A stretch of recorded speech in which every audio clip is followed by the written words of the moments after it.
I am a 16-year-old female and live in the big capital of a country that is recovering from a violent history and is still very dangerous. I am of mixed race, and since I moved here, I have been called exotic more than I'd like to say. This happened about a year and a half ago when my family and I had just moved from my very peaceful and rural hometown. I was finishing my day at school late, around 6 p.m., and the rain was pouring. I ran to the public bus station, which was 4 blocks away from my school. When I got there, I was soaked. There were no people around, and it looked like there were no buses coming anytime soon. I had the great idea to just hail down for the next cab so they'd take me home, which is something no one should do in this city, as it is very highly recommended to call a cab service and never get one on the streets. It is very dangerous to do so, as they usually commit many crimes and the criminal is almost never caught. Every cab that passed was full until one finally stopped in front of me and I got on. From the moment I stepped foot in that cab, I had a terrible gut feeling, and when I looked at the driver, I felt even worse. His eyes were red, and his grin gave me an overall bad feeling. As I got on, I told him where I was going without stating my full address, and he started driving while stating that he loved colored women and that I looked exotic. This was all he said for almost the whole ride. For the next 20 minutes, he stared at me in the mirror and turned around to look at my body every 2 minutes or so. He didn't mind getting caught. I was obviously uncomfortable, but decided to ignore it because I really just wanted to get home and take a warm shower. Now, to get to my house from the street we were on, he had to turn right on a particular street. But when he stopped in front of it at a red light, he turned around, looked at me, and made the most terrifying smile that still haunts me to this day, before going the complete opposite direction of my house and driving faster. While he drove, he still had that terrible smile plastered on his face and was looking more at me than at the road. I started telling him he was going the wrong way and to please slow down, but he just kept smiling and staring. I tried to stay calm and convince him to let me down. I started panicking more and more and raising my voice to the point of screaming at him as loudly as I could, as we were entering a very bad and dangerous neighborhood that my parents had warned me about. I was crying and screaming.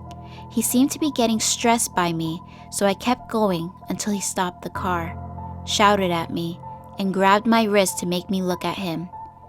He told me to get the F off and pay him an excessive amount of money, which I did, because I was too scared to speak at this point. It was dark now, and I was in a really bad neighborhood, so I started walking away really fast in the direction of my house, when I heard him scream at me, "Wait! Come back here!" At that point, my mind went blank, and the only thing I remember was running as fast as I could and then being home, crying in the shower. Since then, I have refused to take street cabs and always call taxis or use Uber. I still often think about what would have happened if I hadn't kept trying to stress him out, or if he had caught up to me once I got off.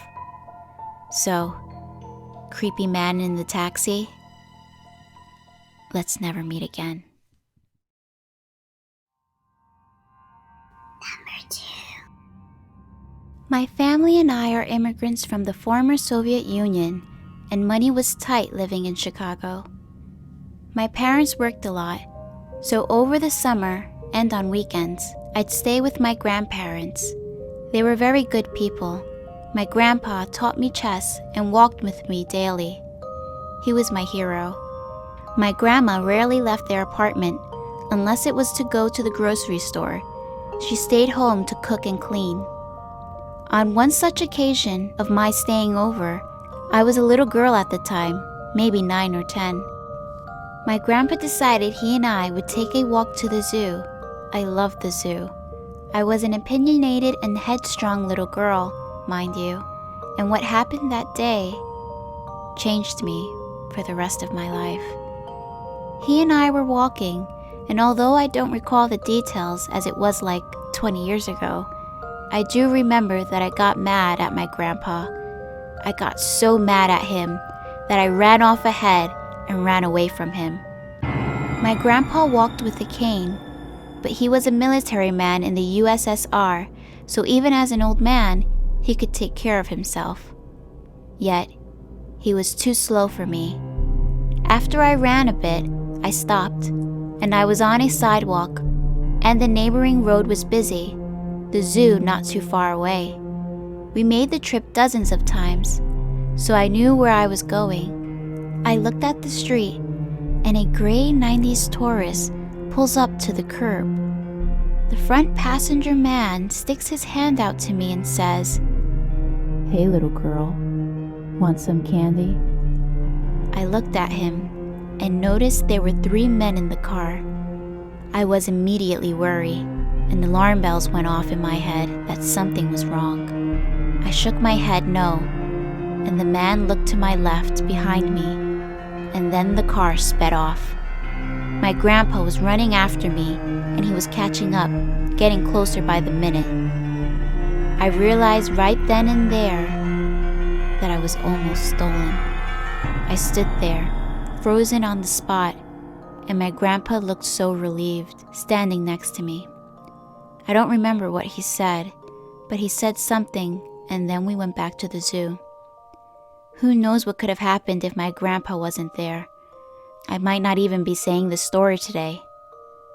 I might even be dead. So, 3 men in the gray Taurus? Let's never meet again.